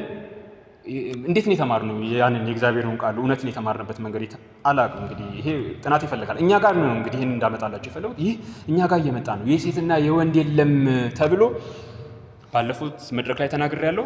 ተራ ሰው አይደለም። ሊቁ ናቸው እንደዚህ ተናገሩት። ተራሱ አይደል መጽሐፍ የጻፉት። ሲኤስ ሉዊስ የባለፈው ንግግሬ ላይ ታስታውሱ ከሆነ ሲኤስ ሉዊስ የተናገረው ነገር ምንድነው? ይሄንን የክህደት ቃል የሚሰሩት እውነትን የሚሸረሽሯት እውነትን የሚክዷት ሰውነትን የሚያጠፉት ተራ መሀይም ሰዎች እንደኔ አይነት እንደ ሄኖክ አይነት ሽፍታዎች አይደሉም፣ የእውቀት ሽፍታዎች አይደሉም። ሊቅና ሊቃውንቶቹ ናቸው ነው የሚለው ሲኤስ ሉዊስ። እውነቴን ነው የሚላቸው ያ የኦክስፎርድ ምሁር ሊቅና ሊቃውንቱ ናቸው እውነትን የሚሸረሽሯት ዜን ሰውነትን የሚያጠፉት። እነሱን እንዳትወቅሷቸው፣ እነሱ የቀለም ቀንድ እውቀት እኛንን አንከሰስም አንወቀስም ይሏቸዋል። እያየነው ነው ግን እያበላሹት ነው ይላል። ይህንን በ1940ዎች ውስጥ ነው የተናገረው ሲኤስ ሉዊስ። ስለ እውነት የተናገረው በወቅቱ እውነት ጄኔራሊ እውነት ስለተባለ ነገር። አሁን ይሄ የምላችሁ ታዲያ ባለፈው መጽሐፉን አሳይቻችኋለሁ። በቤተክርስቲያን ደረጃ የሴትና የወንድ ሚና የለም፣ የሴትና የወንድ ሚና ተብሎ ማህበረሰብ ነው የሰራው፣ ወንዳዊ ስርዓት ነው የሰራው ብሎ የቅድስት ሥላሴ ዩኒቨርሲቲ የ30 ዓመት መምህር ነው እንግዲህ ይህን መጽሐፍ የጻፈው። የታተመው በ2014 አካባቢ ነው። ያሳዝናል። የጋብቻ ራስ እግዚአብሔር ነው ይሏቸዋል። እንግዲህ አሁን ታገኛላችሁ አንዳንድ ካህናቶች ጋር ምናምን የጋብቻ ራስ ማን ነው ስትሏቸው እግዚአብሔር ነው ይሏቸዋል። የጋብቻ ራስ እግዚአብሔር ነው ስትሰሙት ሊትራሊ ያን ያክል የሚጋጭ ትርጉም የለውም። ግን ምን ተፈልጎ መሰላችሁ? ምን እንዲተካ ተፈልጎ መሰላችሁ? የሚስት ራስ ወንድ ነው የሚለው እንዲተካ ተፈልጓል። የሚስት ራስ ወንድ ነው የሚለውን አእምሮ ውስጥ የተቀመጠው መጽሐፍ ላይ ያለውን ቃል ብታነበውም እንኳን እንዳትወስደው ዳይጀስት እንዳታረገው የጋብቻ ራስ እግዚአብሔር ነው የሚባለውን አውደ ምሕረት ላይም ስትሄዱ የቅድመ ጋብቻ ትምህርትም ሲሰጥ ደጋግሞ ይግቷቸዋል። ከዛ በኋላ የጋብቻ ራስ እግዚአብሔር ነው። አዎ የትዳር ራስ የሚስት ራስ ወንድ ነው ይላል መጽሐፉ፣ ግን የጋብቻ ራስ እግዚአብሔር ነው ተብሎ ደግሞ ይሄ የሮማን ስትራቲ ፊልም ላይ ታገኙታላችሁ። ትዳር የተባለው ፊልም ላይ ትዳር የተባለውን ፊልም በነገራችን ላይ ወርልድ ዋይድ ኢንተርናሽናሊ ኢትዮጵያ ውስጥም ለባለስልጣኖቹ እየሰበሰበች ታሳያቸዋለች። ቀላል ስራ እንዳይመስላችሁ፣ ትልቅ ጥፋት ነው እያጠፋች ያለችው። ግን ያው አቅም አላት፣ እንደኔ አይደለችም። አንዳችሁ ለአንዳችሁ ተገዙ ይሉናል። ይሄ ከካቶሊካውያን የተወረሰ ትምህርት ነው። ይህም ራሱ በነገራችን የጋብቻ ራስ እግዚአብሔር ነው ከካቶሊካውያን የተወረሰ ነው። ከአንግሊካኖቹም ከሮማ ካቶሊኮችም አንዳችሁ ለአንዳችሁ ተገዙም እንደዚሁ የኛው የኦርቶዶክስ ቤተክርስቲያን መምህሮችን አውቃለሁ እንደዚህ ብለው ሐላል በአደባባይ ስለምናወራ የሚያስተምሩ በመድረክ የሚያስተምሩ ማለት ነው። ሚል ቃል የለም መጽሐፍ ቅዱስ ውስጥ። ባል ለሚስቱ ይገዛ፣ ሚስት ለባሏ ትገዛ ሚል ቃል የለም። አቻላቻ ማለት ሚስት ለባሏ ትገዛ። አንዳችሁ ለአንዳችሁ ተገዙ የተባለ ከወሲብ ጋር በተገናኘ አትከላከሉ የሚለውን ቃል ሲያመጣ ይመስለኛል ካልተሳሳትኩኝ ጳውሎስ ማለት ነው። አንዳችሁ በአንዳችሁ ላይ ስልጣን የላችሁም ነው ደግሞ ተገዙም ማለት ነው። አንዳችሁ አንተ በራስህ ሰውነት ላይ ስልጣን የለም፣ ስልጣን የእሷ ነው እንጂ እሷን በራሷ ሰውነት ላይ ስልጣን የላትም። ስልጣን ያንተ ነው እንጂ የባል ነው እንጂ ሶዛት ፈቃድህን አትከልክልህ ፈቃዷን አትከልክላት ለማለት ነው እንጂ ተገዛዙ የሚባል ነገር የለም። የቤቱ ራስ አንተ ነህ፣ ገዢው ደግሞ አንተ ነህ። እሷ ለአንተ ትገዛለች፣ አንተ ደግሞ ገዢዋ ነህ። አለቀ ደቀቀ። ሲምፕል አዛት። ይህንን ማስተማር ካልቻልን፣ ካልፈለግን፣ ካልፈቀድን ያንን ግንብ እየሰነጠቅን ነው። ያንን ግድብ እያፈረስን ነው። ማን የፈጠረውን ግድብ? ማን የሰራውን ግድብ? አባታችን የሰራውን ግድብ እንጠይቅበታለን። አዘ ኤንድ ኦፍ ዘ ዴይ በቀላሉ የሚታለፍ ነገር አለ። ሄኖክ ምንም አቅም ላይኖር ይችላል። እኔ ለእናንተ እየነገርኳችሁ ያለሁት አንተ ያለህን ተጽዕኖ አላቅም፣ እሱ ወንድም ያለውን ተጽዕኖ አላቅም፣ እሱ ወንድም ያለውን ተጽዕኖ አላቅም፣ እሱ ወንድም ያለውን ተጽዕኖ አላቅም። ሌሎቻችሁም እንደዛው ማለት የት ሄዳችሁ ኢምፓክት እንደምትፈጥሩ አላቅም፣ ግን ቢያንስ እኔ የገባኝን ሼር አደርጋችኋለሁ። ፍጹም ነኝ እያልኩ አይደለም። በእነዚህ ሀሳቦች ብቻ ቀድሜ በጠቀስኩላችሁ የሴትና የወንድ ሚና የለም ተብሎ እየተማርን ነው። የጋብቻ ራስ እግዚአብሔር ነው እየተባለ እየተማርን ነው። አንዳችሁ ለአንዳችሁ ተገዙ የሚባል እየተማርን ነው። በጋራ ለክርስቶስ ተገዙ የሚባል ሰብታችሁ አታውቁም? ነው በጋራ ለክርስቶስ ተገዙ። አንተ ሚስትም በጋራ ለክርስቶስ ተገዙ። ሶዛት አንተ ግዛት የሚለውን ቃል እኮ አያስተምሩ። በጋራ ለክርስቶስ ተገዙ የሚባል ነገር የለም። ሚስት ለባሏ ትገዛለች። የሚስት ራስ ወንድ ነው፣ የወንዱ ራስ ክርስቶስ ነው። ወንድ ለሴት አልተፈጠረም፣ ሴት ለወንድ ተፈጥራለች። በምንም አይነት መልኩ እኛ ለሴት አልተፈጠርም። በምንም አይነት መልኩ አታምጡት። እንደዛ አድርጋችሁ በህልማችሁም እንዳይመጣ፣ ከመጣም ጸበል እንዲወጣ። እውነቴን ነው የምላችሁ። አልተፈጠርንም፣ ለሴት አልተፈጠርንም። እኛ እግዚአብሔር አምላክ ለራሱ ዓላማ ፈጥሮናል። እሷን ግን ለእኛ ፈጥሮልናል እንድታግዘን። ይሄ ተረት ነው። አትስሙ እንደዚህ አይነት ነገር። እኔ አትስሙ ስላልኳቸው አይደለም። ሂዱና ከኔ የተሻላችሁ የተማራችሁ ናቸው። አይሆፕ እናንተ ሂዱና አንብቡ። እንዴ ትውልድ እያጣ ነው። እውነት ለመናገር ሀገር እያጣ ነው። በእነዚህ ሀሳቦች ግድብ ትዳሩ እየፈረሰብን ነው። ግድብ ትዳሩ ከፈረሰ ቤተክርስቲያን የለችም፣ ሀገር የለም፣ ማህበረሰብ የለም። እውነቴን ነው የምላችሁ። ቤተክርስቲያን ፈራሽ ነች፣ ማህበረሰብ ፈራሽ ነው፣ ሀገር የለም፣ ሀገርም ፈራሽ ነው። እንግሊዛውያን ሀገር የላቸውም። አሁን ስለ እንግሊዝ አታውቁ እናንተ ይሆናል። በጣም ነው የምከታተለው የእንግሊዝን ካናዳንም ጭምር ማለት ነው። ትውልዱን ማጥፋት ጀመሩ ማለት ነው። በዚህ መልክ ትውልዱን ማጥፋት ጀመሩ። እንግዲህ ይሄ ወደኛ ስናመጣው ነው። ይህንን በተለይ በገንዘብ የተገዙ ወዳደር ሊቃውንት ናቸው የሚፈጽሙት በአብዛኛው። ቀድሜ እንደነገርኳችሁ ባለፈውም ሲኤስ ሉዊስ እንዳለው ሊቃውንት ናቸው እንደዚህ አይነት ጥፋትን የሚያጠፉ። ተምረዋል ብትላችሁ የምታስቧቸው እናንተ የተለያየ ኮሌጅ ገብተዋል፣ የተለያየ ወንበር ትምህርትም ተምረዋል፣ ማስትሬትና ዶክትሬት ጭነዋል ብላችሁ ተራ መሃይሙ ይህንን ነገር አያደርግም። ተከታይ ነው አብዛኛው ተራማይ። ሊቃውንት ግን ሆን ተብሎ ይህንን ያደርጋሉ በገንዘብ ከተገዙ። ሴስሊስም የተናገረው ባለፈው ውይይታችን ላይ የነገርኳቸው ነው። ተው ብለናል። ያው እኔ በተለይ ተው ብያለሁ። ይህንን ነገር ከአንዴም ሁለቴ ማመልከቻ አስገብቻለሁ። ማህበረ ቅዱሳን፣ ቤተ ክህነት፣ አቡነ አብርሃም ጋር ይህን ነገር አስገብቻለሁ። ባልሰማ አልፎታል። እናንተ ካሁን በኋላ ባልሰማ ማለፍ አትችሉም። ይሄ የሰማችሁትን ጆሮአችሁን በጥሳችሁ ማውጣት አትችሉም። ሰምታችኋል። አንዴ ባለዕዳ ሆናችኋል። ባለዕዳ ሆናችኋል ማለት ነገ ሰላማዊ ሰልፍ ትወጣላችኋል። እናንተ ባላችሁ ኢምፓክት ደግሞ ኢምፓክት መፍጠር ትችላላችሁ። አላውቅም የእናንተን ግዴታ፣ እኔ የራሴን ግዴታ የተወጣው። ወንድሞቻችንን ማሳሳት፣ በእህቶቻችን መነገድ፣ ይሄ እንደ ተመራጭ መንገድ ተይዟል ለሊቃውንቱ። እውነት ለመናገር ብዙ ምስኪን ወንድሞች ያሉ የሚያሳዝኑ። እኔ 43 ዓመት ነው። ከኔ በታች በጣም ብዙ ወንድሞች አሉ ግራ የገባቸው ትዳር ውስጥ ገብተው ማለት ነው፣ በእንደዚህ አይነት አታላይ አስተማሪዎች ማለት ነው። ስለዚህ የእሷን የእንግሊዝን ጥፋት ያየ በእንደዚህ አይነት ግንብ አፍራሽ ቦምቦች አይጫወትም ነው። የጀርመን ግድብንና የእኛን እያወዳደርን ብንመረምረው ጀስት ምርመራ ነገር ጨርሻለሁ። እንደ ጨዋታ ነገር ላቅርበላችሁ። ስለ ጀርመን ግድብ ምርመራ እናድርግ። አፍራሾቹ እነማን ናቸው? ፕሊዝ ተሳተፉ፣ ደስ ነቃ እንድትሉ። አፍራሾቹ ማን ናቸው? ሀሳቡን አምጥተው ያፈረሱት እንግሊዞች ናቸው አይደለ? እንግሊዞች ናቸው ግድቡን እናፍርስ ያሉት፣ ሀሳቡን ያመጡት። የተጠቀሙት ምንድን ነው? የአውሮፕላን ቦምብ ነው አይደለ የተጠቀሙት። የጥቃቱ ዓላማ ማን ነው? ግድቡ ቢሆንም ከግድቡ ግን ስፔሲፊካሊ ማን ነበር የተመታው? ግንቡ ነው አይደለ? የጥቃቱ ዓላማ ግድቡ ነው። ግድቡን እናፍርስ ብለው ነው የመጡት። የተመታው ግን ማን ነው? ውሃው አይደለም የተመታው፣ ግንቡ ነው የተመታው። የግድቡ ግንብ አይደለ? የደረሰበት ጉዳት ምንድን ነው? ግድቡ መሰንጠቅ። ብራቮ፣ መሰንጠቅ ነው። በቦምብ አላፈረሱትም። አስተውሉት፣ በቦምብ አላፈረሱትም። ግንቡን ሰነጠቁት እንጂ። ግንቡን ያፈረሰው ግን ማን ነው? ወይም ግድቡን ያፈረሰው ማን ነው? ውሃው ውሃው ነው። እነሱም ይህንን ስላሰቡ ውሃው እንደሚያፈርሰው አውቀው ግንቡን ብቻ መሰንጠቅ ነበር ጥቃቱን ማድረስ የፈለጉት ማለት ነው። ጉዳት አድራሹ ደግሞ ማን ሆነ ማለት ነው? ነፃ የወጣው ውሃ፣ ያ ግድቡ የተነሳለት ውሃ በነፃነት እየፏለለ እንደ ፈረስ እየጋለበ እንደ ደራሽ ውሃ እየዘለለ የመጣው ውሃ እሱ ነው ጥቃቱን ያደረሰው ማለት ነው። አካባቢውን ያጠፋው በግንቡ ተጠብቆ የነበረው ውሃ ዋንስ ግድቡ ከፈረሰ በኋላ ከቦታቸው ጠፉ ማለት ነው አይደል? ግንቡ ፈረሰ፣ ውሃውም ወጣና ባዶ ሆነ። እነሱ በሌሉበት ውሃው ወጣ፣ ግንቡን ንዶት ወጣ። ውሃው ሙሉ በሙሉ ፈሰሰ፣ ባዶ ሆነ። ግንቡም ፈርሷል። ከዛ የሆነ ቀን መተህ ይሄ ግድብ ነው ትለኛለህ? ግድብ ነበረ ትለኛለህ? እዚህ ቦታ እኮ የዛሬ 50 ዓመት ግድብ ነበረ፣ ወይም የዛሬ 10 ዓመት ግድብ ነበረ እና ምን ሆነ? ፈረሰ። ማን አፈረሰው? እንግሊዞች በቦምብ ትላለህ። ለጊዜው ግን እንግሊዞች በቦምብ ያንን ግድብ አላፈረሱ። እንግሊዞች በቦምብ ያንን ግድብ ያውም ከግድቡም ግንቡን ሰነጠቁት እንጂ ዋንስ ሲሰነጥቁት እዛው በግንቡ ተይዞ የነበረው ውሃ አፈረሰው እንጂ። ከዛ በኋላ ግድብ አለ የለም፣ ታሪክ ሆነ ማለት ነው ግድቡ። ዘ ሴም ቲንግ። ስለ ተፈጥሯዊ ግድብ ደግሞ ምርመራ እናደርግ ጨርሰናል። ሰማራይዝ እያደረኩ ነው። አፍራሾቹን ማን ናቸው? ጠላት። በተለይ ደግሞ እንደነ ካርል ማርክስ አይነት የሴት መብት ተከራካሪ ነን፣ የሴት መብት ጠባቂ ነን፣ የሴት መብት ነፃነት አውጪ ነን ገለምን። እዚህ ውስጥ ካላችሁ እንግዲህ የራሳችሁ ጉዳይ፣ እናንተም ጭምር ማለት። የተጠቀሙት ምንድን ነው? የሴቶች መብት፣ እኩልነት፣ ነፃነት። ቦምባቸው እሱ ነበር የተጠቀሙት። የሚወረውሩት እሱ ነው። እንካ የሴቶች እኩልነት ሲሉ የሴቶች እኩልነት ከሆነማ ለልጆቼ ትቀበለዋል። እንካ የሴቶች ነፃነት ሲሉ ይሄማ ነፃነት ለእናቴ ለሚስቴ ለልጆቼ ትቀበላቸዋል። ግን እነሱ እየሰጡ ያሉት ቦምብ ነው። የጥቃቱ ኢላማ ማን ነው? ሰው። ግድብ ያለው እሱ ነው አንዱ። ወንድና ሴት ተብሎ የተገደበው ሰው አይደለ? ወይም ደግሞ ግድብ ትዳራችን።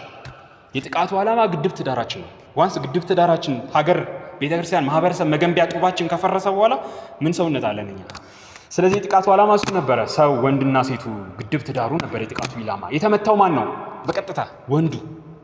አባወራዊ ስርዓት፣ አባታዊ ስርዓት፣ ቤቱን ቅጡን የሚያስይዘው፣ ስርዓቱን የሚያስጠብቀው፣ ቤቱን የሚመራው፣ ማህበረሰብ የሚመራው፣ ቤተክርስቲያን የሚመራው፣ ሀገር የሚመራው ወንዳዊ ስርዓት፣ እሱ ነው የጥቃቱ ኢላማ የተደረገው። በዚህ የደረሰበት ጉዳት ምንድን ነው? በጾታ እኩልነት ሰበብ ሚናውን መሳት። ግድቡ በቦምብ ሲመታ አልሰነጠቅም ቢል ኖሮ ይፈርስ ነበር? አይፈርስም ነበር። አንተም ዝም ብሎ ነፃነት መብት እያሉ ሲወረውሩልህ ከምትቀልብ እምቢ ብትላቸው ኖሮ አትሰነጠቅም፣ አትፈርስም፣ ትዳር አይፈርስም፣ ማህበረሰብ አይፈርስም ነበር። ግን እኛ ተቀበልናቸው።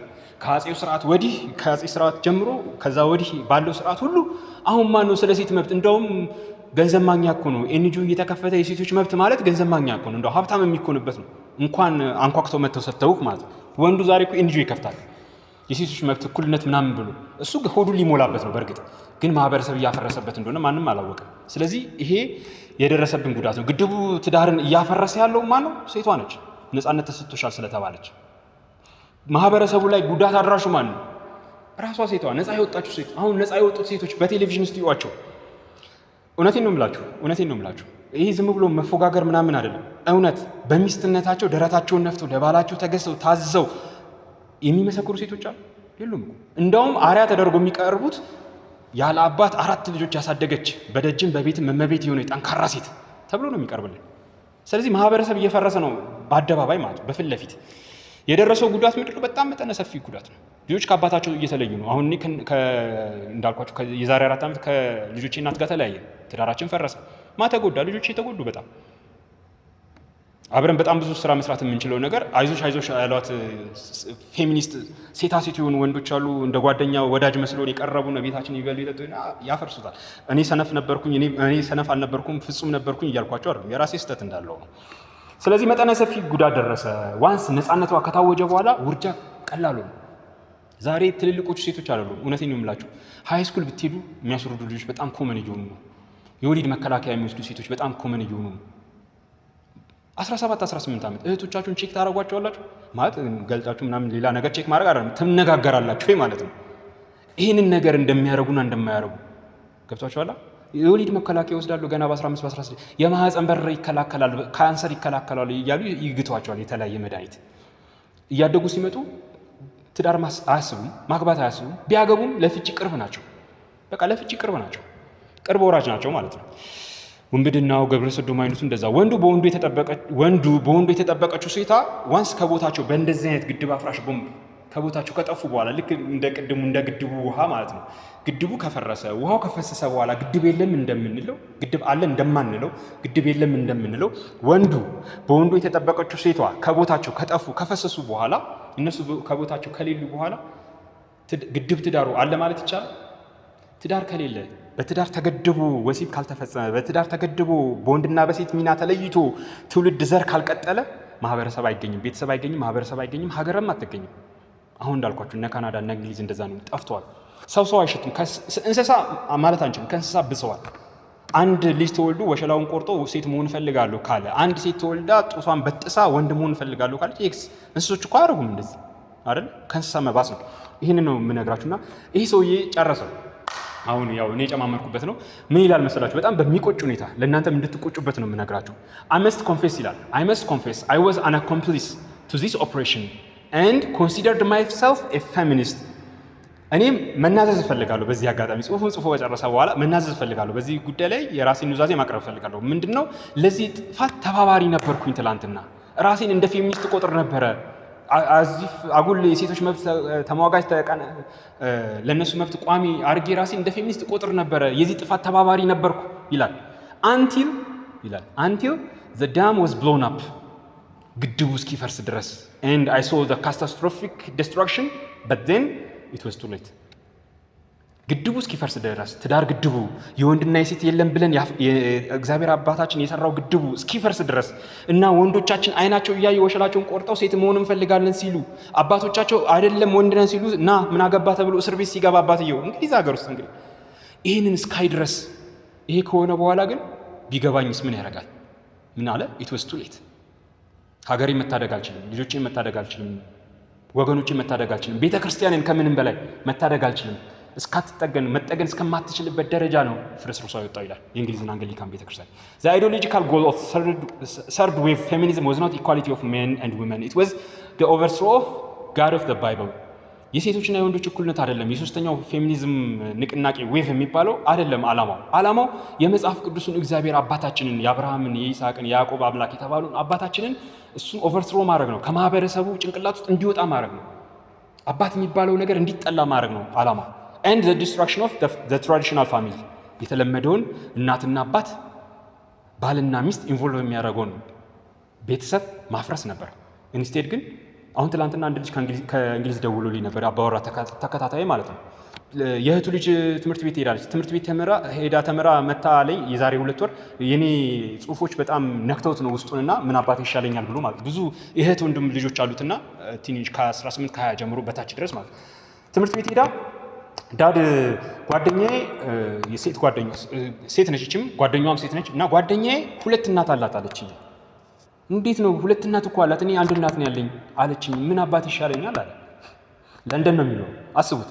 ቤተሰብ የሚባለው ትራዲሽናል ቤተሰብ ባህላዊው ተፈጥሯዊው ከድሮ ከአባቶቻቸው ሲወርድ ሲዋረድ የነበረው አባታችን ራሱ የሰራልን ስርዓት በወንድና በሴት የሚመሰረተው ቤተሰብ እንዲጠፋ ይፈልጋሉ እነዚህ ሰዎች። አደረጉትም። መሀይሞች አይደሉም ይሄን ያደረጉት፣ ሊቃውንት ናቸው። ሊቃውንት ስላችሁ ደግሞ ተራ የአስኳላ የሴኩላሩ ዓለም አይደለም፣ የቤተ ክርስቲያኗ ሊቃውንት ራሳቸው ናቸው ይሄን ያደረጉት። እኛም ሀገር ነገ ይመጣል፣ ማን እንደሚጀምሩ እናያለን። የጀመሩት አሉ፣ ያው ፍንጭ ነግሬያቸዋለሁ ባለፈውም ጊዜ። ስለዚህ ምን እናድርግኛ? ይህን ሁሉ አወራሁኝ፣ ይህን ሁሉ ሰማችሁ እናንተም አይደለ? ምን እናድርግ? አስቡበት። የቤት ስራ ነው የምሰጣችሁ፣ ግን ደስ የራስን የማሰባቸውን ነገሮች ልንገራችሁ። አንደኛ ወንዱ ሚናውን መያዝ መቻል አለበት። እናንተ ትልቁ ያስቸገረ ነው። እውነት ለመናገር እኔ የራሴን ኤክስፒሪየንስ የ10 ዓመት በዚህ ጉዳይ ላይ ሳጠናው ያለኝን ኤክስፒሪየንስ ልንገራችሁ አይደል? ማገዶ እየፈጀብን ያለው ወንዱ ነው። አንተ እሱ እኔም ጭምር ማገዶ እየፈጀ ያለው ወንዱ፣ ሴቶቹ አይደለም። ግን ስንገናኝ ወይ ቢራ ወይ አረቄ ወይ ቡናም ብንይዝ ምናማው ሴቶቹ ነው። በተሳላ ቢላዋ የምንዘለዝላቸው ሴቶቹ ነው። ዛሬ ሚስት የት አለ፣ ዛሬ ሴት የት አለ፣ ሰንበት ትምህርት ቤት የፌክ ነው ምናምን። ወንዱን ያስቸገረ ወንድ የሚሆን ወንድ አተናል። እውነቴን ነው የምላችሁ። ሽንት ቤት ሄዶ የወንዶች ሽንት ቤት ቆሞ መሽናት እና ተኝቶ ማስረገዝ ወንድነት አይደለም።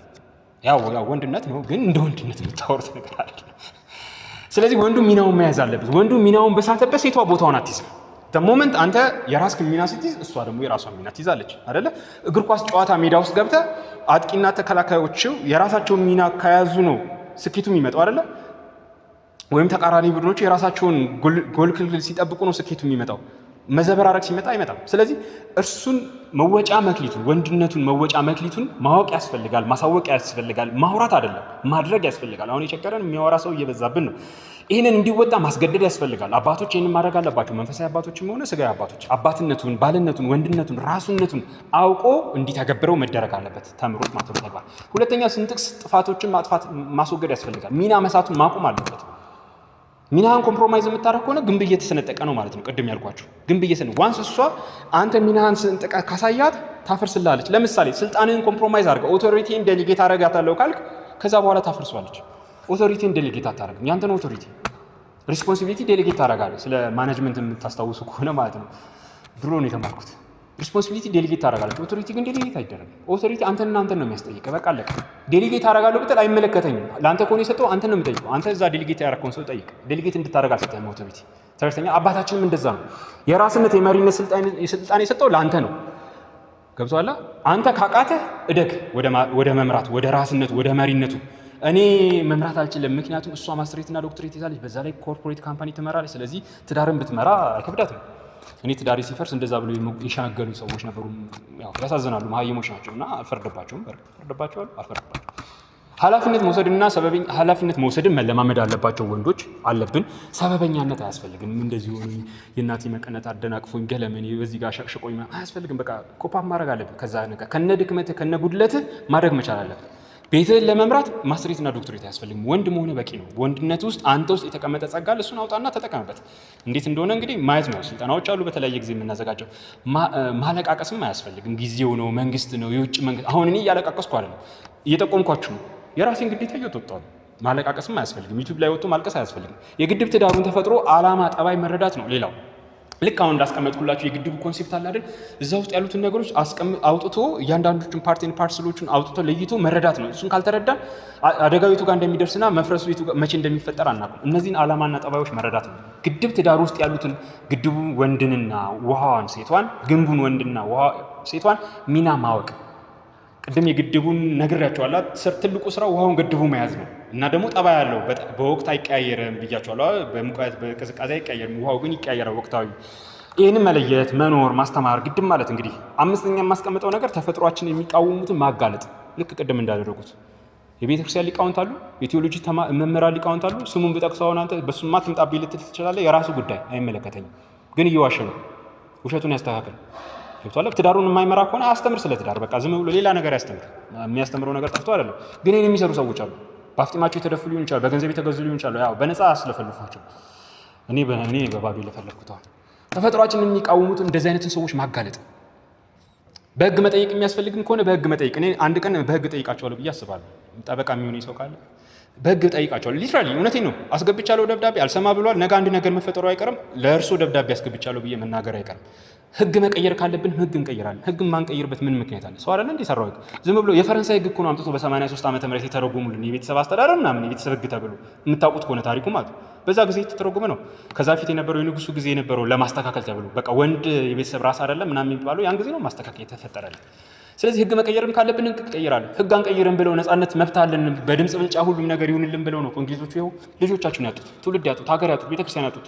ስለዚህ ህግ መቀየርም ካለብን እንቀይር። ህግ አንቀይርም ብለህ ታስባለህ? አትፍራ፣ እንቀይር። ሰላማዊ ሰልፍ መውጣት አይጠበቅም። ሰዎች ወንዶቻችን እናነቃቸዋለን። ለውጥ የሚሰራው በጥቂት ቆራጥ በሆኑ መስዋዕትነት መክፈል በሚፈልጉ ወንዶች ነው። እግዚአብሔርም ስራ የሚሰራው በእንደዛ አይነት ነው እንጂ በመንጋ አይደለም፣ በስሜታዊ በብሶተኛ አይደለም። እና ይህንን ማድረግ ካለብን ይህን እናደርጋለን። እንግዲህ እናንተ ደግሞ ይሄ ያላየው ነገር አለ ይህን ጨምርበት የምትሉኝ ከሆነ ደግሞ እቀበላቸዋለሁ። ከዛ በተረፈ ግን ይህን ያክል ስንጣጣባችሁ ታገሳችሁ ስለሰማችሁኝ አመሰግናለሁ። እግዚአብሔር ይስጥልኝ። ይሄ ነበረ የግድቡ ታሪክ። ይሄ ነበረ ተፈጥሯዊ ግድብ አፍራሾቹ ብዬ ልነግራችሁ የፈለግኩት ማለት ነው።